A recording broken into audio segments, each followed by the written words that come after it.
tema que queremos charlar, discutir y abrir un debate es sobre la crisis, un hecho que está sucediendo en América Latina, que es cada día más evidente, que es la crisis política, económica de los gobiernos que se han llamado progresistas, populares, o se les llama. Fundamentalmente, los casos que más queremos reflejar es el caso de Venezuela, Brasil y Argentina. Son gobiernos que parte de la izquierda argentina y latinoamericana los ha reivindicado como una alternativa al llamado neoliberalismo, a las políticas de los 90, a las políticas del imperio, como en los términos que se suelen utilizar. Y sin embargo, hoy estamos viendo, y tenemos que buscar una explicación a esto que está sucediendo, es que esos gobiernos están teniendo una caída vertiginosa en la credibilidad de sus pueblos y en el apoyo popular. Y hay casi un torneo, una tabla de posiciones, a ver quién tiene más desprestigio y más rechazo popular. Uno de los casos más evidentes y llamativos es el gobierno que encabeza Dilma Rousseff en Brasil, del Partido de los Trabajadores, que en la última medición está dando que tiene el 7,7 de aprobación popular, 7,7, que se podría decir, tiene el 93% de rechazo popular, ¿no es cierto? Cuando ya están por el cuarto mandato de un gobierno cuyo partido hegemónico de ese gobierno es el llamado Partido de los Trabajadores. En Venezuela, el gobierno de Maduro tiene también una imagen negativa del 67,5% después de 16 años de gobierno. Hoy salió una noticia en Clarín que refleja bien la crisis que está sufriendo el país, con un desabastecimiento permanente. O sea, hoy salió una noticia que en un supermercado que estaba anunciado que iban a vender 2 pollos por persona y algunos kilos de carne, que se abría a 1 hora de la mañana, había tal cantidad de gente y no abría la puerta que se armó, tuvo que intervenir la policía para evitar un saqueo. Después tenemos que tocar por qué se llega a esta situación.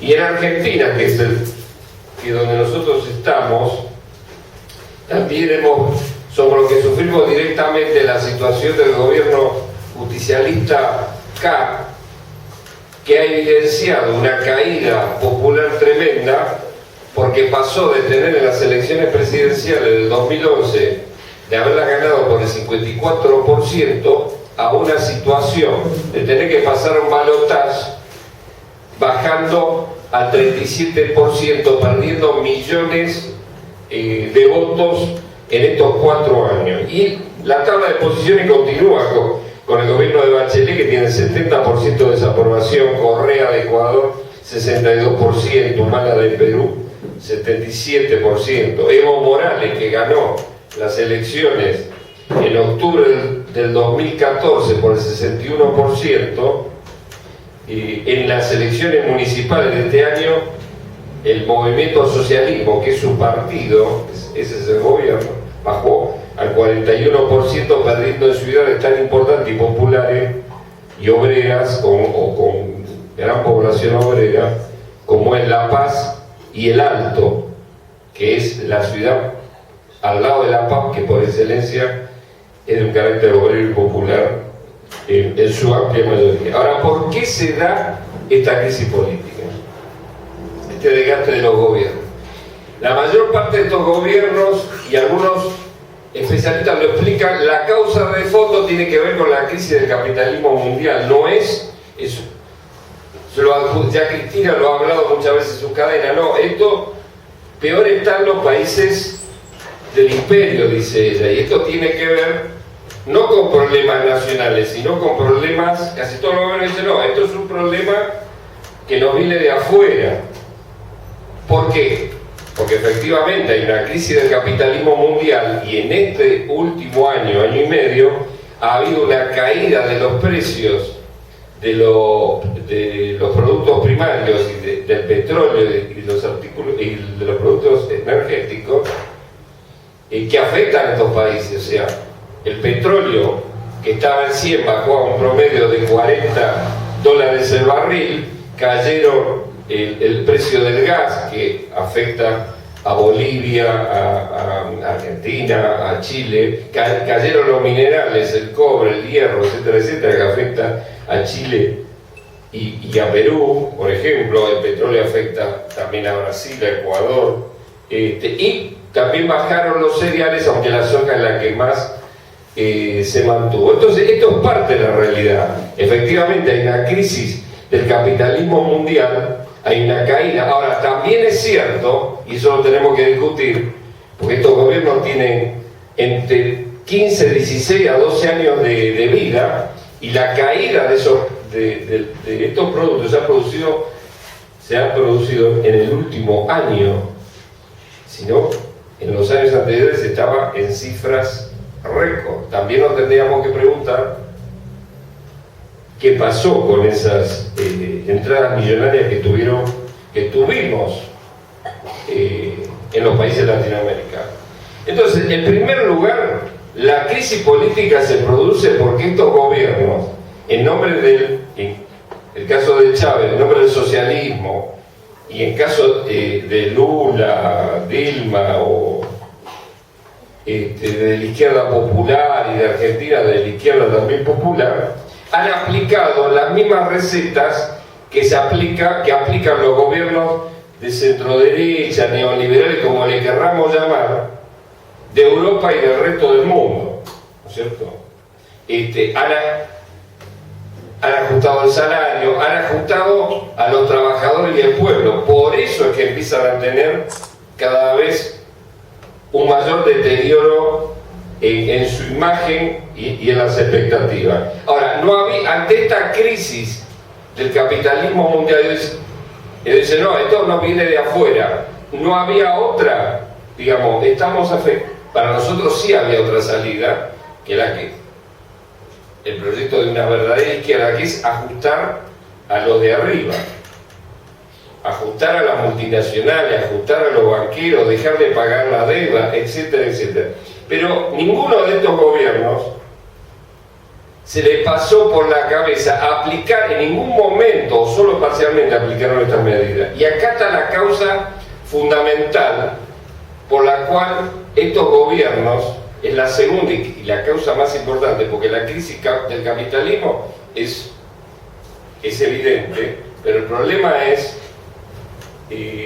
¿por qué nunca propusieron otras políticas que no sean las recetas del ajuste? Y esto tiene que ver con que estos gobiernos de pseudo izquierda, supuestamente nacionales y populares, nunca hicieron ni tuvieron un plan para hacer los cambios estructurales que necesitaban estos países, Venezuela, Brasil, Argentina y el conjunto de Latinoamérica, para salir del estado de sumisión y de dependencia del imperialismo y del sistema capitalista mundial manejado por las multinacionales y los grandes banqueros. Entonces, esta es la discusión que tenemos que profundizar, y por eso se convirtieron en gobiernos que nosotros decimos del doble discurso, que hablan del caso del chavismo, del socialismo del siglo XXI, de Cristina Kirchner o del Partido de los Trabajadores en Brasil, que hablan en nombre de los trabajadores, del pueblo y de proyectos supuestamente nacionales y antiimperialistas, y sin embargo aplican políticas pactadas con las multinacionales. Y por eso yo quiero tratando de no aburrirle, darle una serie de datos demostrativos, porque no se trata de hacer un discurso en general, sino de demostrar lo que nosotros denunciamos y sostenemos, porque se trata de un tema claramente de la realidad, no digamos científico, de la realidad. Por ejemplo, El caso de Venezuela, que es el caso emblemático, porque durante toda la última década y de la década anterior, el chavismo, el socialismo del siglo XXI y el supuesto acuerdo con Kirchner y Lula fue la bandera, y es la bandera de una izquierda y una centroizquierda latinoamericana que lo ha reivindicado contra nosotros como el verdadero camino de liberación de los pueblos, el verdadero camino de liberación nacional. Entonces tenemos que discutir qué pasó con ese proyecto.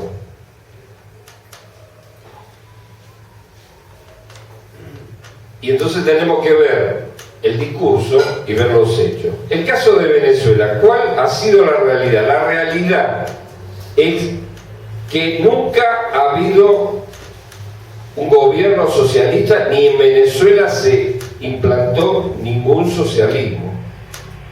El socialismo del siglo XXI, que declamó y declaró y se iniciaba en Venezuela la aplicación de ese socialismo, que fue en un discurso del 1 de mayo del año 2008 por el comandante Chávez, jamás se aplicó. Porque bueno, lógicamente tenemos que discutir qué es socialismo, porque si socialismo es gobernar con las multinacionales y con el capital privado, tenemos que discutir entonces qué es socialismo. ¿Y qué pasó entonces en Venezuela? Que se habla en los discursos del imperialismo, que somos nacionalistas. La base de la riqueza de Venezuela es el petróleo. Venezuela es el gran productor de petróleo sudamericano y uno de los grandes productores de petróleo mundiales. Es cabeza con Arabia Saudita, Nigeria y otros países, Noruega, en la OPEP. O sea, una riqueza inmensa. Eso, o sea, haces un agujero en Venezuela, que hay que hacer un agujero bastante largo, pero casi en todo su territorio hay petróleo, que es la famosa maldición que todos preguntan qué pasó con Colombia, porque Colombia casi no tiene petróleo, o sea, no se sabe si qué maldición le tocó a uno y qué beneficio le tocó al otro. Ahora, en un país petrolero que estuvo durante años a $100 el barril, cuando Chávez asumió en el año 1998, el petróleo estaba a menos de $30 el barril. Menos de $30 el barril. ¿A qué se debe que Venezuela tenga un desabastecimiento, que Venezuela no tenga salarios ni avances en la educación ni en la salud? ¿Qué pasó con el petróleo? Bueno, que el petróleo en Venezuela, incluso hay una creencia que el petróleo es estatal y nacional, y eso es totalmente falso. El petróleo en Venezuela está manejado por PDVSA, que venden que es una empresa estatal y que lucha contra el imperio, y sucede que desde el año 2005, por decreto del gobierno de Chávez, es una empresa mixta, 51% estatal, 49% privado.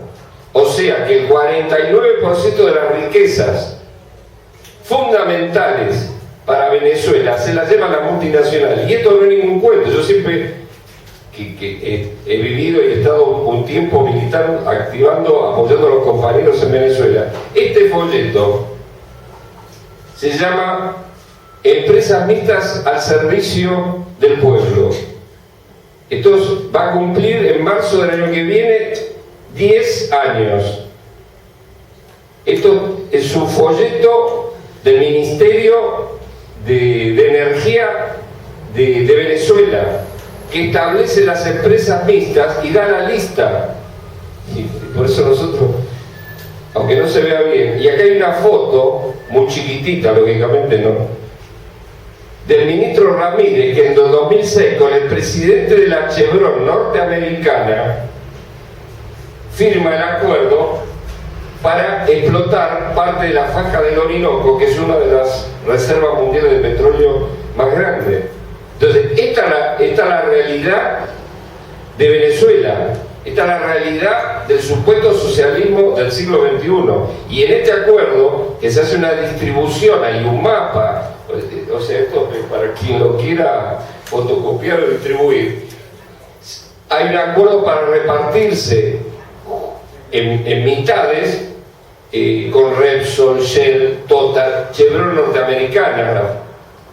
Y tanto no ha habido, mientras se habla de discurso contra los Estados Unidos, Venezuela sigue siendo uno de los mayores proveedores de petróleo de los Estados Unidos. Y PDVSA tiene una empresa con más de 13.000 estaciones de servicio en los Estados Unidos. Esa es la verdad.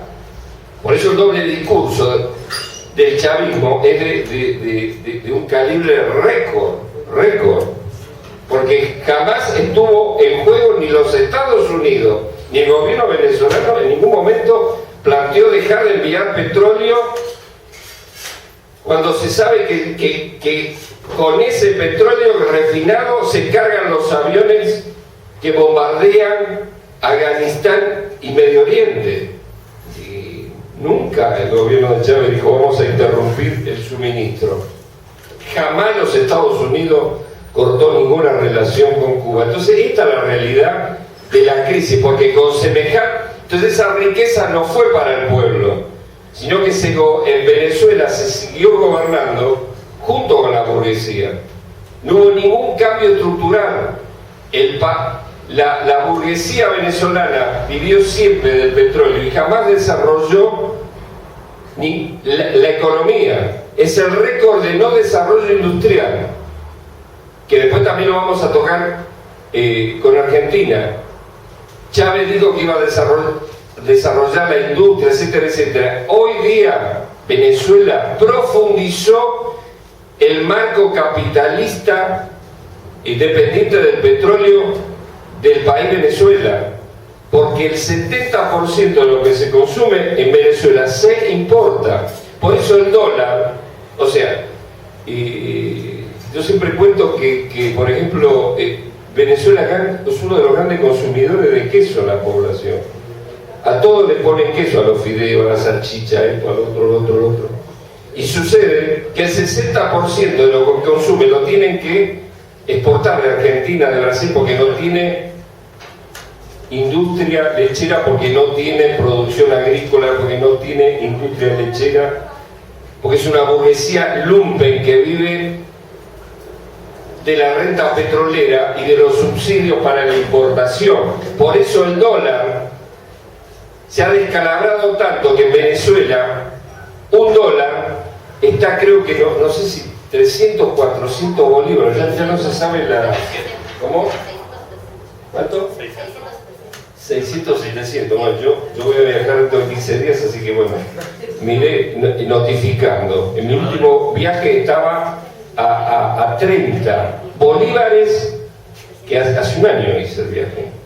30 bolívares, un dólar, ahora está a 600.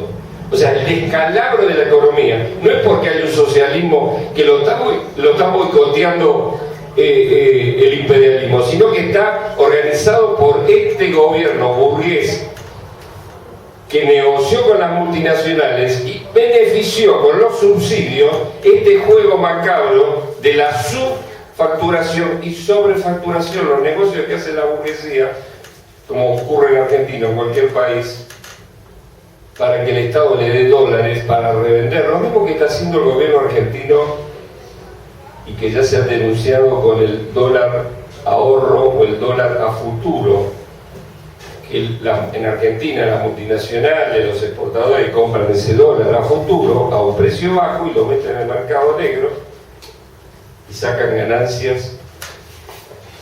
La especulación, o sea, un capitalismo lumpen y salvaje, podríamos decir. Entonces ese es el verdadero socialismo, entre comillas. No hubo ningún cambio de la estructura capitalista. Por eso, detrás de ese discurso se sigue explotando a la clase trabajadora, a la juventud. No ha habido ningún desarrollo en la educación, y el gobierno del llamado socialismo del siglo XXI criminaliza la protesta desde un primer momento, porque siempre atacó al movimiento obrero. Ustedes, y están en esta revista, que tenemos artículos sobre Venezuela, estamos haciendo una campaña porque despidieron a un dirigente nuestro de la industria del petróleo en un sector donde no se respeta el convenio, en un sector donde las autoridades de la federación, la burocracia sindical tiene el mandato vencido. Nosotros somos una minoría importante y no dan elecciones, las huelgas se prohíben. Entonces, esta es la verdadera cara de lo que se llamó el socialismo del siglo XXI. Entonces, esta es la realidad. Brasil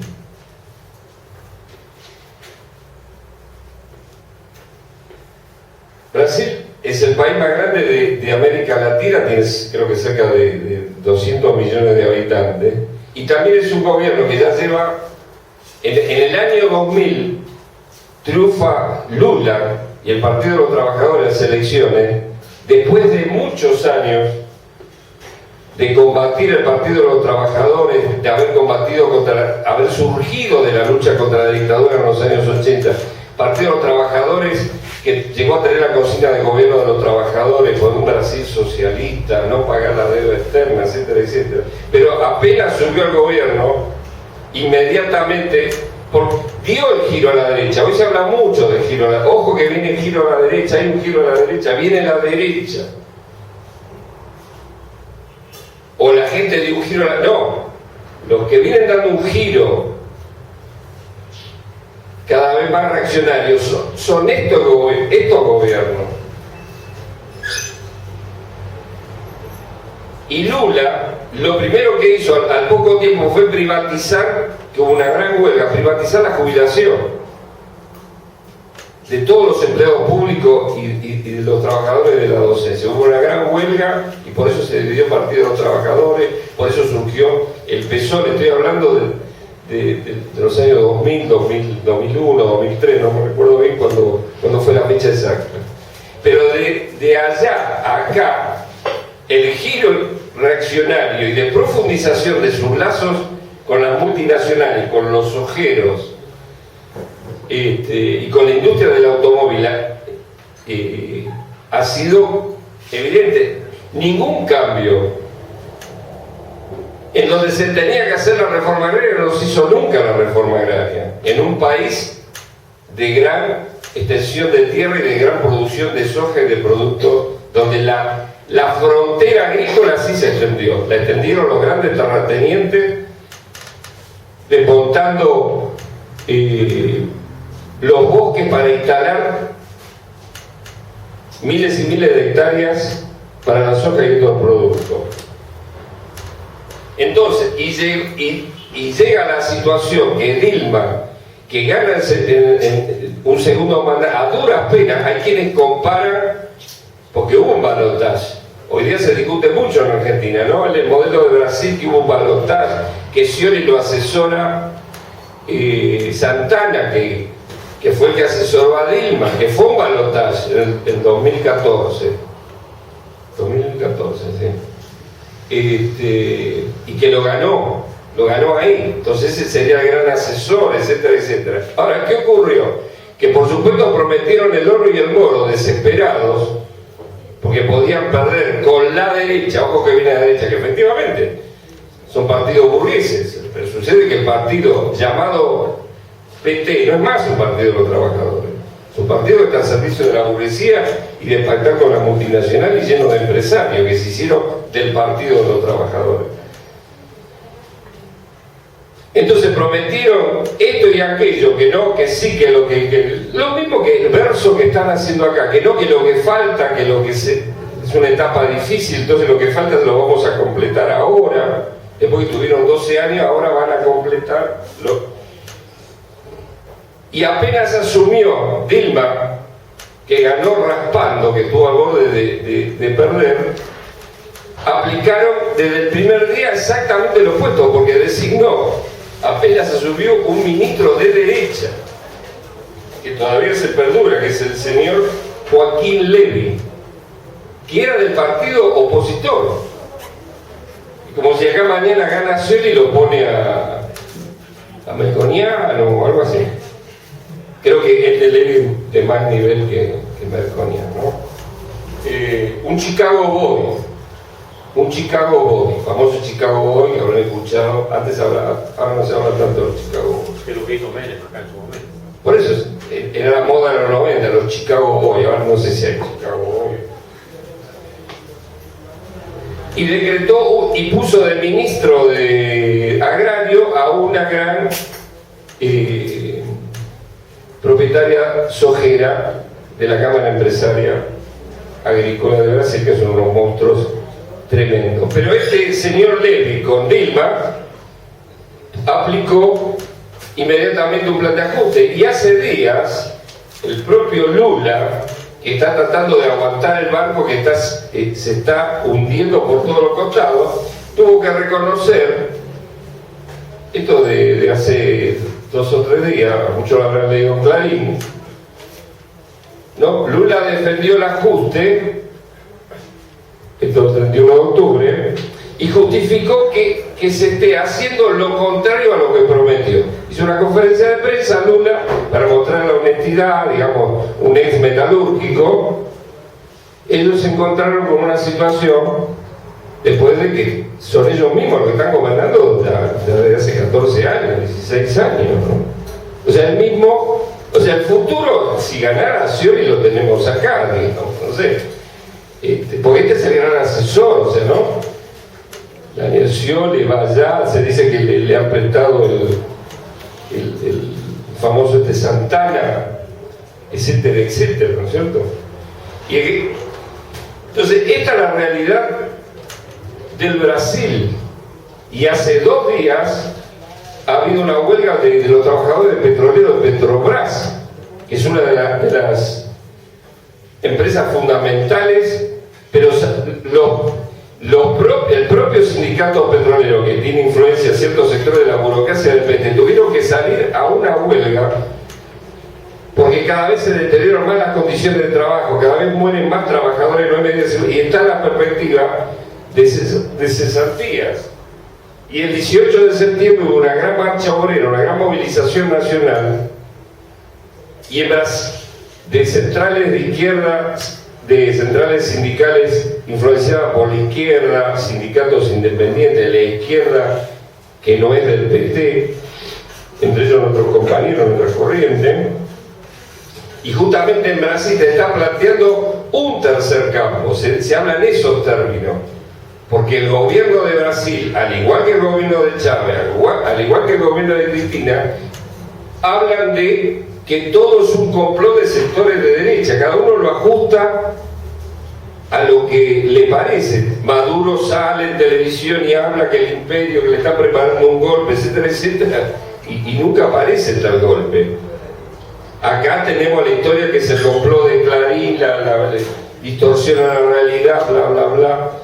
Y en Brasil llegaron a hablar de eso, de que estaban montando, los partidos de oposición estaban montando un golpe y llamaron a movilizar en defensa del gobierno, o sea, polarizando. Por eso se armó una tercera movilización, y hoy se está discutiendo la posibilidad, porque justamente no está, los trabajadores estamos llamando que no se puede estar ni con Dilma, ni creernos el cuentito de que hay que apoyarla sea como sea al PT, porque puede venir el cuco de la derecha. Ya no hay elecciones, acaban de hacerse las elecciones en Brasil, falta mucho para que haya elecciones. Entonces, para seguir con un 7,7 de popularidad, donde medio Brasil está diciendo váyanse a la miércoles, y por supuesto un sector burgués aprovecha esto para decir hagámosle juicio a la presidenta. Ellos están llamando que ojo que viene la derecha, ojo que movilicémonos, porque vamos a perder, no se sabe qué es lo que van a perder en Brasil.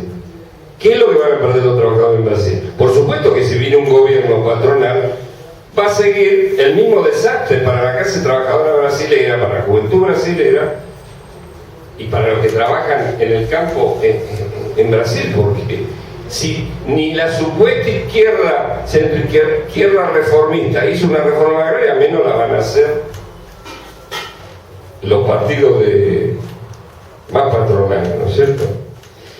Y el tercer caso, la Argentina, que lo conocemos bien, pero es muy importante fundamentarnos bien, porque acá se está haciendo la campaña del cuco de los 90, cuando son dos variantes de los 90, porque los 90 son eslogan. ¿Qué es los 90? Son dos variantes patronales, porque los 90 es una moda, los 90, una moda que se repite. Tanto se repite que lo que vienen de los 90 dice algo que viene de los 90. Porque los 90 son ellos, la familia, el matrimonio Kirchner que aplaudía desde la gobernación de Santa Cruz, aplaudía a Menem cuando privatizaba el YPF. O Scioli, que era el diputado, iniciaba su carrera, que él siempre lo ha dicho, de la mano de Carlitos Menem, etc. Bueno, ahora, ¿cuál es la realidad? Ellos están diciendo, ojo, se quiere, es un modelo contra el modelo que defendemos, el modelo nacional y popular, el modelo de la industrialización, no el agroexportador. Acá nos quieren meter el proyecto, bueno, proyecto de industrialización. ¿Cuál es la realidad del kirchnerismo? Desde ya no vamos a repetir lo que probablemente todos sabemos, que el impuesto al salario, etcétera, etcétera. Pero desde el punto de vista del modelo, es exactamente lo opuesto. El kirchnerismo, el peronismo acá, y nosotros hemos hecho un trabajo que estamos en deuda de publicarlo, no ha hecho más que seguir la tendencia de los últimos 20 años del capitalismo argentino, orientado por el imperialismo, que viene de la época de Martínez de Oz, que es profundizar la concentración capitalista económica y la extranjerización del país. Entonces, vamos a los datos. Este es el modelo nacional y popular para luchar contra el imperio, y ojo que no nos vengan, queremos el consumo interno. Ahora Daniel Scioli desesperado por, vamos ahora sí vamos a la industrialización, pero se supone que vienen de la industrialización, que más trabajo, que más consumo. Bueno, ¿cuál es la realidad de los datos? Ha habido industrialización, ha crecido, vamos a suponer, creció algo. No, bajó. La dictadura abrió el camino de un cambio estructural del país, el cierre de empresas, para la concentración y la extranjerización del país. La siguió Alfonsín, la siguió Carlitos Menem. ¿El kirchnerismo cambió ese curso? Falso.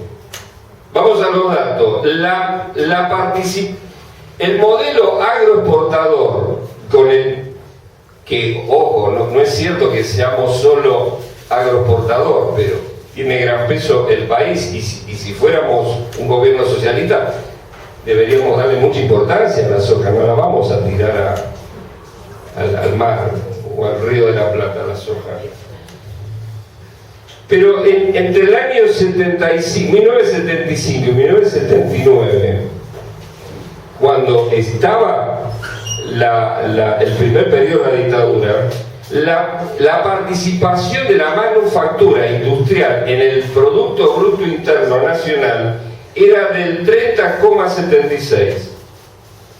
En el 2004, digamos, bueno, fue el primer año de esta gente, Kirchner, etcétera, etcétera, estaba en el 19,5% la industria. Pero bueno, ellos empezaban, ahí habrá empezado la política de industria. Bueno, en el 2011 está en el 17,9%, o sea, bajó la participación de la manufactura, o sea, de la industria en el PBI nacional. Descendió. Estos son datos que no lo inventamos nosotros. Por supuesto que el INDEC no figura, pero no es necesario el INDEC para saber a través de los especialistas cuáles son los datos. La nacionalización de la economía. La economía bajo el kirchnerismo profundizó su extranjerización y no cambió de modelo. Las exportadoras porque nosotros no somos un país petrolero, nuestra riqueza está en los productos agropecuarios, ese es el oro verde que tiene la Argentina. Todas las empresas exportadoras son extranjeras, el comercio exterior lo maneja Cargill, Nidera, Bunge y Dreyfus.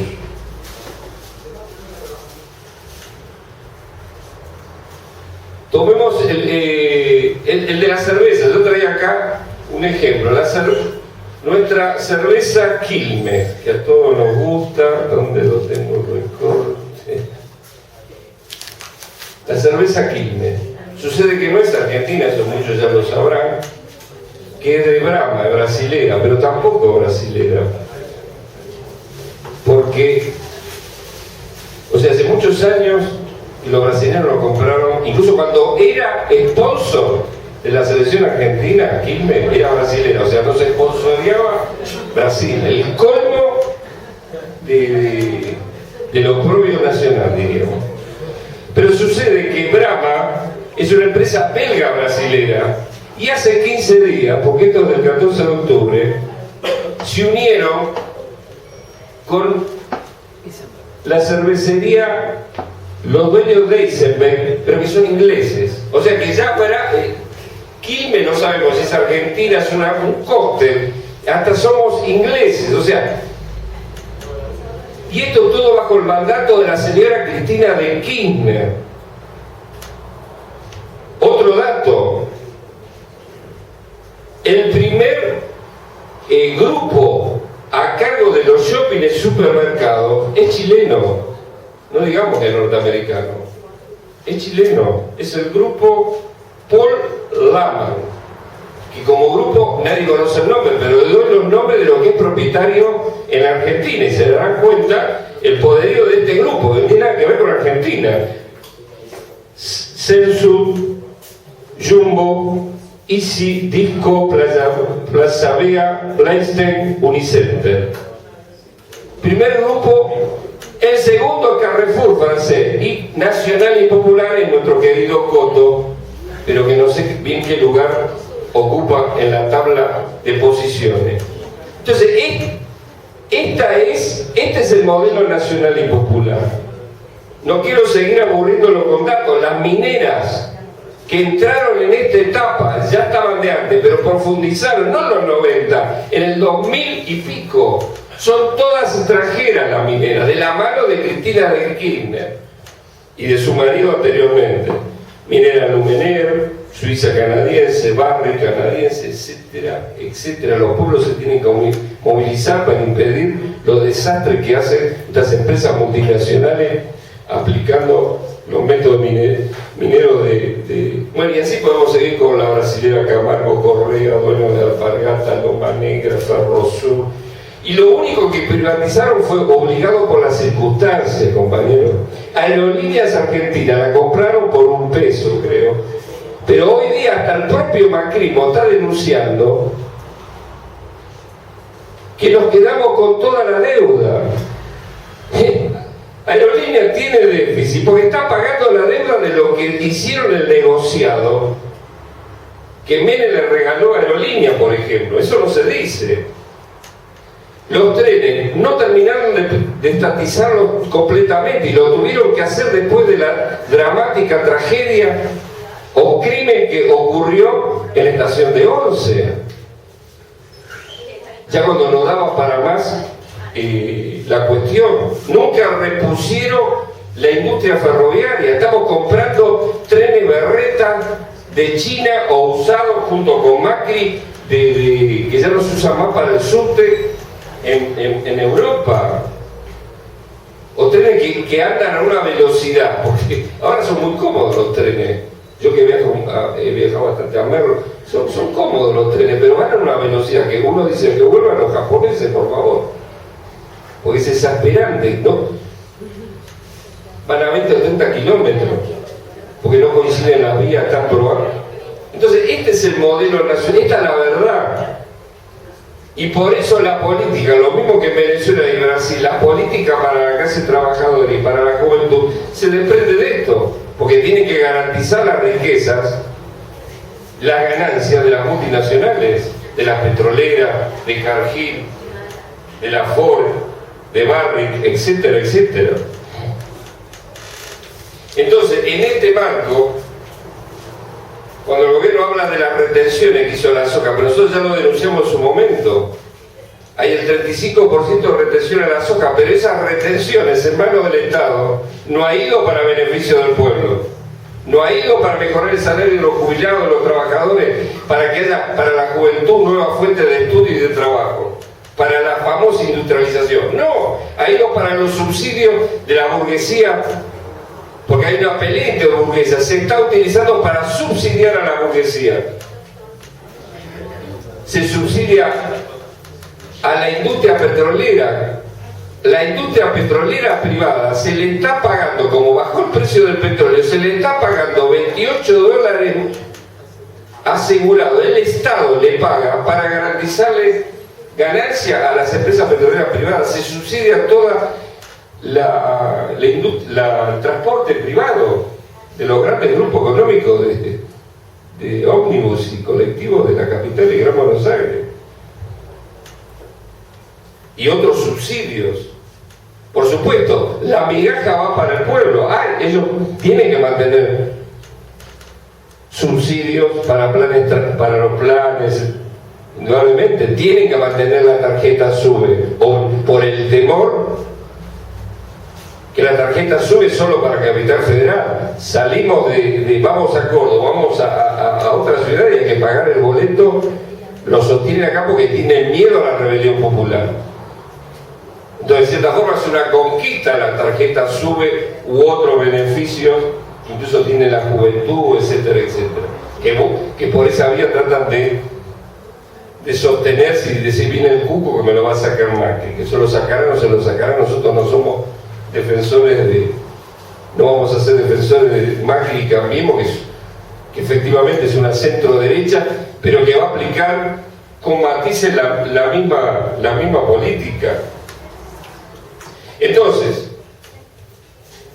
se han agotado las expectativas, hay un cambio y hay una discusión, porque en el plano electoral empiezan a crecer las expresiones que se le dice de derecha, centro-derecha, que efectivamente no son expresiones fascistas, pero son las viejas expresiones conservadoras de cada uno de los países. Ahora, ¿es un giro a la derecha de las masas que votan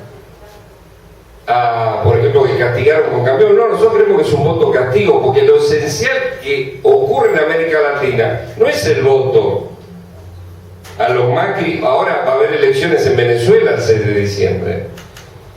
Y las encuestas están dando, puede ser que se equivoquen, que ganaría un frente tipo Cambiemos de Venezuela, que es la MUD, que es la vieja política de los sectores patronales pro-yanqui.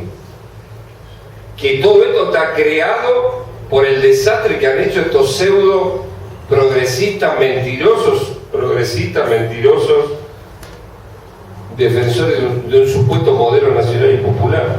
Entonces, lo que está ocurriendo esencialmente es el rechazo popular y movilizaciones.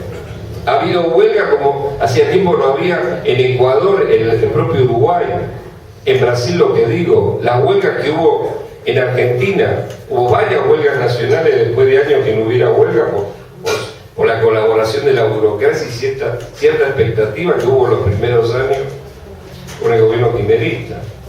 Entonces, esto es lo que se está dando. La lucha de los ferroviarios argentinos, la lucha de las 60, de los aceiteros que rompieron el tope, el techo salarial.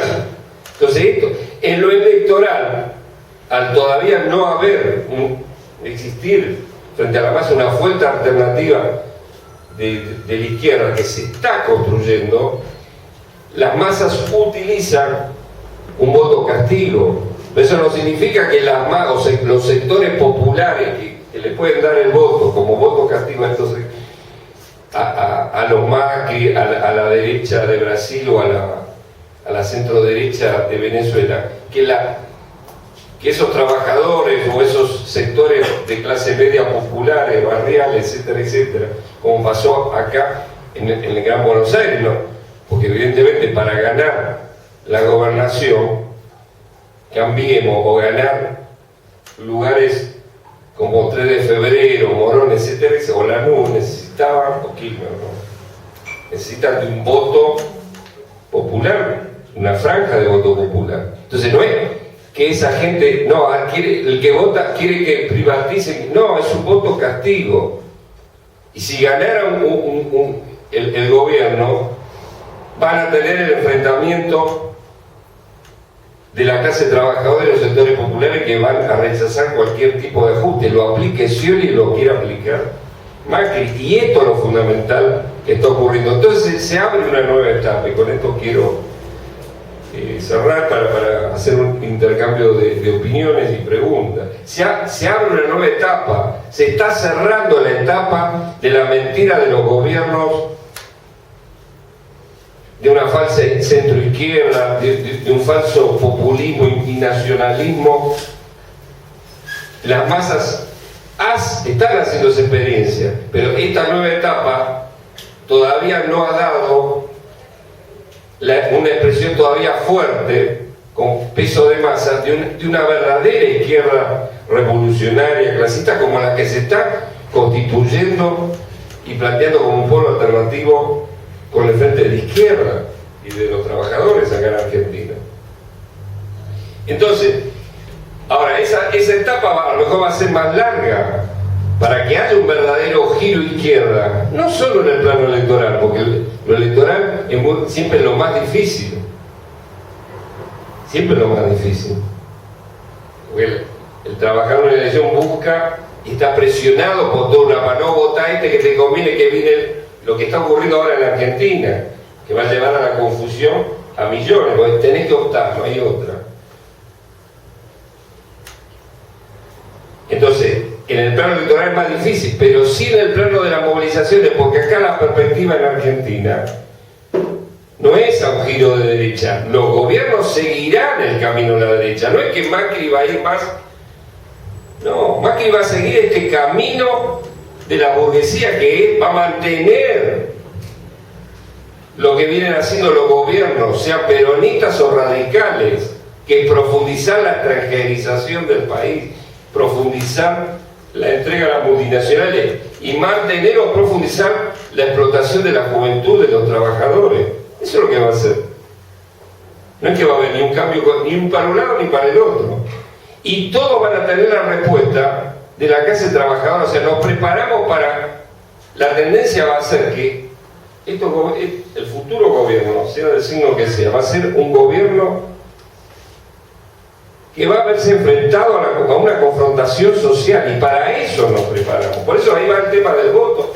Y en ese proceso de radicalización de la masa y de la juventud y de los trabajadores y de los sectores populares, es que la verdadera izquierda socialista, como el Frente de Izquierda o nuestro partido en Venezuela, que presenta candidaturas, el Partido de Socialismo y Libertad de Venezuela, que si bien no es el único partido de izquierda que tiene legalidad en Venezuela, sí abrió las listas a sectores de izquierda, incluso que provienen del chavismo, con Marcela Máscara. Ahí nosotros sacamos un artículo en la revista de cómo está integrado para dar la batalla del 6 de diciembre a nivel de las elecciones de diputados. Vamos a tener pocos votos, pero es el único polo de verdadera izquierda que se presenta en Venezuela, porque nosotros somos la corriente que hace más de 10 años que venimos diciendo a dónde iba a terminar el chavismo. Y lo empezamos a decir cuando Chávez estaba en su auge, que era muy difícil. En el ambiente de la juventud y de la izquierda latinoamericana nos veían como totalmente sectarios y cerrados. ¿Cómo están diciendo eso? ¿Por qué no apoyan a Chávez? ¿Qué eso? Métanse adentro para acá. Hoy estamos viendo el fin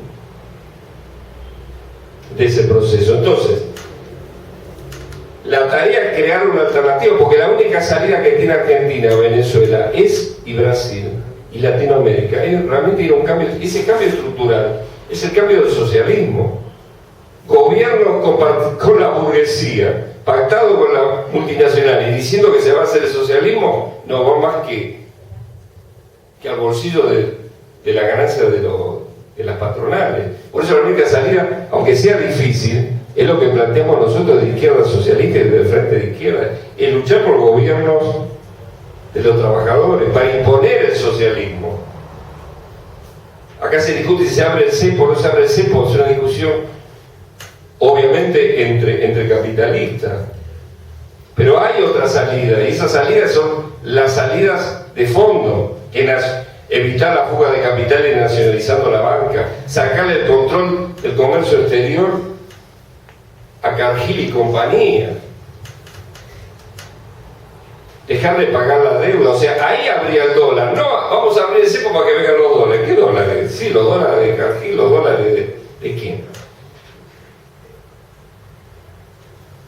Entonces, teniendo la economía en manos de los trabajadores y la banca en manos del pueblo, la banca para evitar la fuga de capitales y hacer la distribución, ahí tendríamos un desarrollo de la industria y una perspectiva de empleo y de salario para los trabajadores. Ahí están los dólares, los fondos para un nuevo modelo de país que solo va a ser bajo el socialismo y bajo el gobierno de los trabajadores. A Del Caño le preguntaban cuál es su modelo. Él dijo Cuba, bueno, lo dijo un poco confusamente, pero está bien. No es Cuba. Son las medidas socialistas que se aplicaron el principio de la revolución y que se aplicaron en todos los países donde se expropió el capitalismo, como fue la revolución rusa o la revolución china, que bajo el manejo burocrático de los partidos comunistas se fue distorsionando. Pero esas medidas están probadas que cambiaron la situación de los pueblos radicalmente. Por eso las conquistas que se fueron perdiendo en Cuba, lamentablemente, pero hubo conquistas. Por eso todavía se sostienen algunos de esos avances en la medicina. Entonces, el socialismo, un verdadero socialismo que no se ha aplicado todavía con democracia de los trabajadores, pero con esa medida económica que están probadas, que no son una utopía, ahí va a estar el cambio para la juventud y para los trabajadores en América Latina. Pero para eso necesitamos construir una alternativa política, y esa es la nueva etapa que estamos transitando, que será más corta, más mediada, más larga, pero es la única que tenemos. Por eso esta es la clave. Por eso por eso el voto en blanco es nuestra pelea, una pelea circunstancial de unas elecciones que se darán en 15 días. Sabemos que hay muchas presiones cuando estamos en un trabajo o en la facultad. No, votemos a Scioli porque por lo menos es mejor Scioli que no estén estos tipos, o algún otro que a lo mejor calladamente no dice nada, pues dice, saquémonos de encima a Kirchner, votemos a Macri, y quizás el voto callado, que puede ser, que es el que predominó. Por eso no acertaron las encuestas, porque los sectores populares mienten, porque tienen miedo que lo echen del trabajo, que lo marquen, mienten. Entonces van a encuestador y dicen, sí, voy a votación, sí, no falta. Entonces, para nosotros un voto ni a Scioli, a Miquel y a Macri no sirve, porque no va a cambiar nada, y nosotros necesitamos consolidar a centenares de miles de trabajadores y de jóvenes que no se quebraron para dar un voto a una alternativa patronal, para ir consolidando esa alternativa. No ganamos nada con un voto, porque lo que viene es lo fundamental, Entonces, ¿qué es construir una nueva alternativa política para ver si logramos en un proceso de movilización revolucionaria realmente hacer esos cambios que estos gobiernos burgueses, algunos en nombre de la izquierda, otros en nombre de la derecha liberal, aplican la misma política, nada más que con discursos matizados, digamos. Gracias.